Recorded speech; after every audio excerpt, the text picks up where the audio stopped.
বহুকাল আগে ময়নামতি গ্রামে টিক্কা নামের একজন লোক বাস করত। আকৃতিতে সে ছিল অনেক লম্বা। লম্বা হওয়ার কারণে লোকেরা তাকে খুব মান্য করত।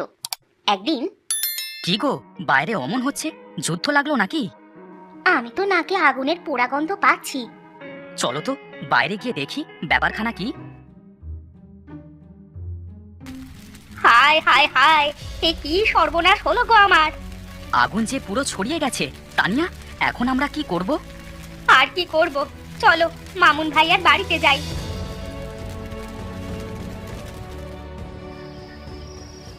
কি বলিস, এত বড় দুর্ঘটনা ঘটে গেল?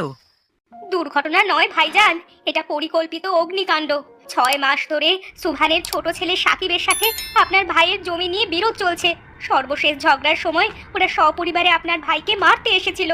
তখনই সাকিব বলেছিল, আমরা যদি আমাদের ঘর ভেঙে এখান থেকে চলে না যাই তাহলে সে ঘরে আগুন লাগিয়ে দেবে, তবু আমাদের এখানে থাকতে দেবে না।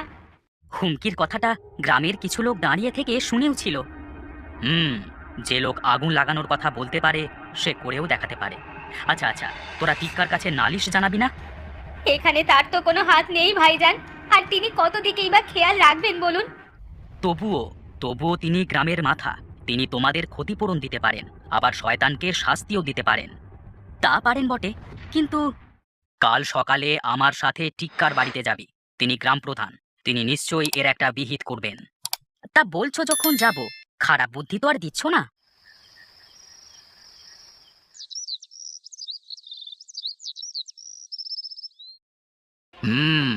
তোমাদের প্রতি অন্যায় নিশ্চয়ই হয়েছে, তোমরা এর সুবিচার পাবেই পাবে। চাচা, সব দোষ আমার কপালের, নয়তো সুভানের ছোট ছেলে যা ডাকাতে স্বভাবের, তার সাথে লাগতে কেন যাব আমি? সে বললে তো হয় না, ক্ষতিপূরণ হিসেবে কিছু অর্থ তুমি রাখো।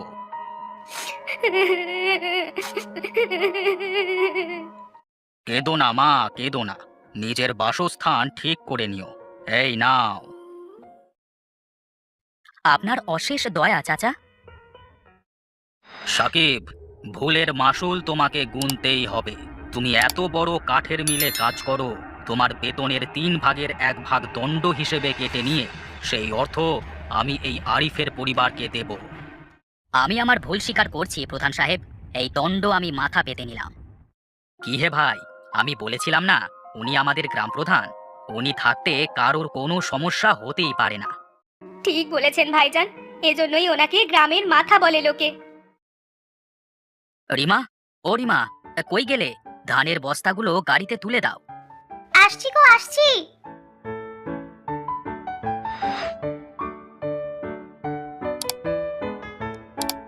বুঝলে বউ, আজ তোমার বড় মেয়ে তন্নির জন্য 1 জোড়া রূপার নূপুর কিনে আনবো। সত্যি বলছো? সত্যি তুমি নূপুর কিনে আনবে ওর জন্য? হ্যাঁ গো, মেয়েটার কত শখ 1 জোড়া নূপুরের। দিন মজুর আমি, ওর সব শখ তো পূরণ করতে পারি না। এবার ধান বিক্রি করে না হয় এই শখটাই পূরণ করি। ধনে নয়, মনেই মানুষের আসল পরিচয়। তোমার মনটা অনেক বড় গো তুহিন, তোমার মনটা অনেক বড়।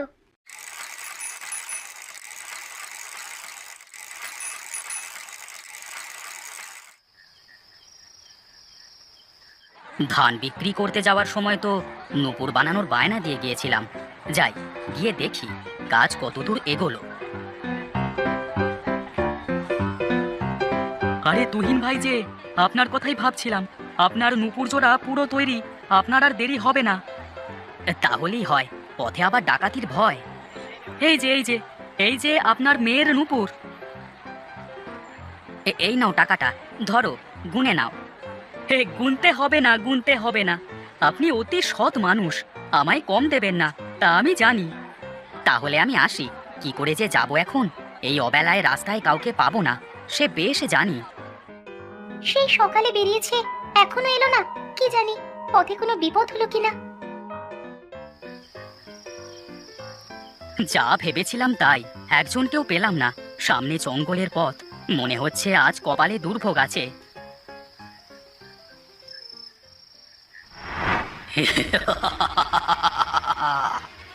কে কে কে কে তোমরা? তোমরা কারা? কেন গো, চোখে দেখে ঠাহর করতে পারছো না? আমরা ডাকাত, আর আমি হলাম ডাকাত সর্দার শম্ভু। ডাকাত সর্দার শম্ভু? কি নাম শুনে কলিজা কেঁপে উঠলো তো। সঙ্গে যা আছে দিয়ে দাও। কিন্তু বাঁচতে চাইলে দিয়ে দাও খালি। এই পোটলায় আমার ধান বিক্রির সমস্ত টাকা আছে, এই টাকা দিয়ে দিলে আমায় যে না খেয়ে মরতে হবে। আমায় দয়া করো সর্দার, দয়া করো। ওস্তাদ, আর সময় নষ্ট কেন? মানে মানে না দিলে জানে শেষ করে দিই। না না না, আমায় মেরো না, দয়া করো সর্দার, দয়া করো। দয়া? দিলে দয়া থাকলে আমরা কি ডাকাত হতাম রে? হ্যাঁ, মানে মানে তো আর দিলি না, এবার নিজের জীবন দে।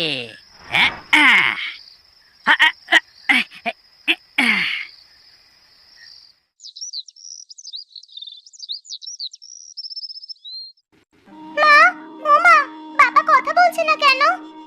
ওরে মেয়ে, তোর বাপ আর কখনোই কথা বলবে না। হায় খোদা, এ আবার কি সর্বনাশ করলে তুমি!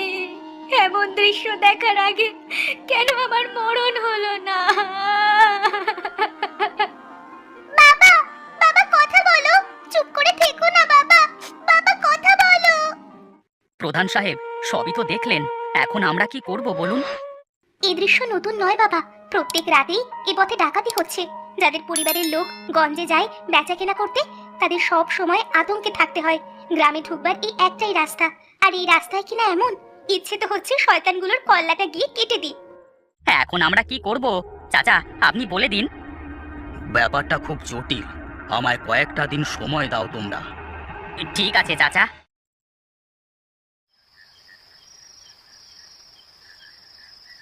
শোনো, এই এক সপ্তাহে আমি ডাকাতদের নিয়ে অনেক গবেষণা করেছি, নিয়েছি ওদের চালচলন সম্পর্কে খোঁজ।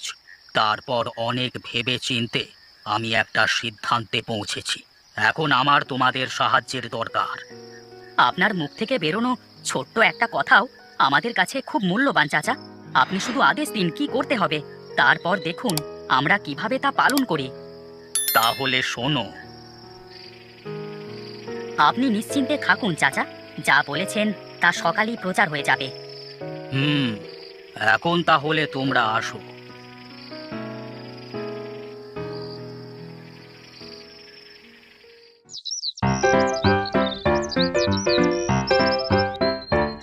শোনো শোনো শোনো, আগামী শুক্রবার সন্ধ্যার পর আমাদের গ্রাম প্রধান টিক্কা সাহেবের মেয়ে তুলির বিয়ের সময় ধার্য করা হয়েছে। তুলির শ্বশুর শহরের বিরাট বড় শিল্পপতি, তিনি তার পুত্রবধূর পা থেকে মাথা পর্যন্ত গয়নায় মুড়িয়ে নেবেন বলে জানিয়েছেন। এই খুশিতে টিক্কা সাহেব শুক্রবার রাতের জন্য খানা পিনার বিশাল আয়োজন করতে চলেছেন। 1000 মানুষকে পেট পুড়ে খাওয়াবেন তিনি। শোনো শোনো শোনো, একটি বিশেষ। নিরুড়ে, একে শুনছি রে ভাই, পা থেকে মাথা পর্যন্ত গয়না দিয়ে মুড়িয়ে দেবে। এবার এবার তো কপাল খুলে গেল রে আমাদের। এই খবরটা সর্দার শুনলে না খুব খুশি হবে, বুঝলে? হ্যাঁ চল, সর্দারকে এখনই জানিয়ে আসি।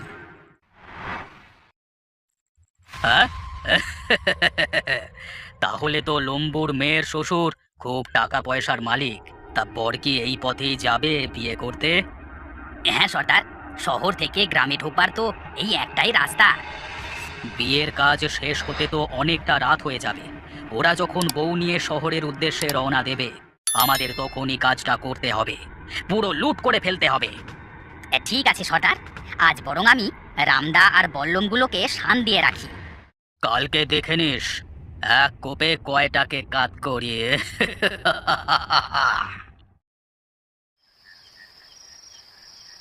এই সর্দার, অস্ত্রগুলোতে ধার দেওয়া হয়ে গেছে। এই দেখো কেমন চমকাচ্ছে, দেখো। বাহ বাহ বাহ, বেশ বেশ, এবার অস্ত্রগুলোকে গোপন জায়গায় রেখে আয়। আগামীকাল রাতের আগে বের করা যাবে না। তাই যাচ্ছি সর্দার। এই রাতটা আরাম করে ঘুমিয়ে নাও সর্দার, কালকে আবার বড় দাও মারতে হবে। আর ঘুম, সকাল থেকে মাথাটা প্রচন্ড ব্যথা করছে। নিরু আসুক, ঘুমের ঔষধ খেয়ে 3 জনে একসাথে ঘুমাবো। কই, সবাই তৈরি তো? হ্যাঁ চাচা, আমরা সবাই অস্ত্র নিয়ে তৈরি। মারিমা, তুমি তোমার স্বামীর খুনির শাস্তি হোক তা চাও না? শাস্তি? শয়তানগুলোকে যদি নিজ হাতে শেষ করতে পারতাম তাহলে হয়তো কিছুটা যন্ত্রণা কমতো। এই ধরো, এই অস্ত্রটা ধরো মা। যে ডাকাত দলের জন্য তুমি বিধবা আর তোমার মেয়ে আজ এতিম, সেই দলের সর্দারকে তুমি আজ নিজের হাতে খুন করবে। ভয় নেই, ওরা আজ ঘুমের ঔষধ খেয়ে বেঘোরে ঘুমাচ্ছে। যা কিছু ছিল সবই তো হারিয়ে ফেলেছি চাচা, আমার আর হারানোর কিছু নেই, তাই ভয়ও নেই। আমি আজ তিনজনকেই নিজ হাতে শেষ করব। ঠিক আছে, বাকিরাও অস্ত্র নিয়ে আসো, সাবধানের মার নেই। হ্যাঁ হ্যাঁ, সবাই আসো।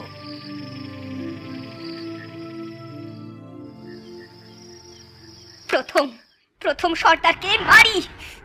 আ, আ, আ, আ, আ, আ, আ। এবার তুই। আহ! এবার হিরো। এই দেখ, এই দেখ যন্ত্রণা কাকে বলে। আহ! উরি!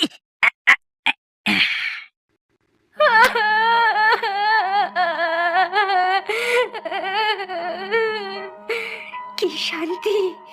এবার এবার আমি মরে গেলেও আর কোনো কষ্ট নেই। সে কি, কাঁদছো কেন মা? কান্না থামাও, কান্না থামাও। শোনো, যার জন্ম আছে তার মৃত্যুও আছে। একের মৃত্যুতে অন্যের জীবন থেমে থাকতে পারে না। তোমার একটা মেয়ে আছে, তার কথা তোমাকেই ভাবতে হবে। তুলি ঠিকই বলেছে, তোমাকে তোমার মেয়ের জন্য বাঁচতে হবে। আর মা, আজ থেকে তোমার মেয়ের দায়িত্ব আমার। আমার মেয়ে যেভাবে আদরে বড় হচ্ছে, ঠিক সেইভাবেই তোমার মেয়েও যত্নে বড় হবে। তুমি আর ওই বাড়িতে একলা থাকবে না। আজ থেকে আমার বাড়িতে মেয়েকে নিয়ে শান্তিতে থাকবে। তোমার সাথে পুরো গ্রাম আছে। চাচা, আপনি জানলেন কিভাবে ওরা আজ রাতে ঘুমের ঔষধ খেয়েছে? শহরে আমার এক বড়লোক বন্ধু আছে, ওই বন্ধুর থেকে একটা সিসি ক্যামেরা এনেছিলাম।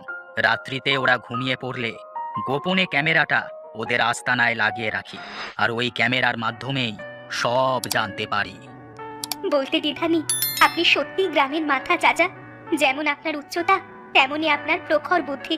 আপনি দীর্ঘজীবী হন, আপনার মতো লোকের খুব দরকার।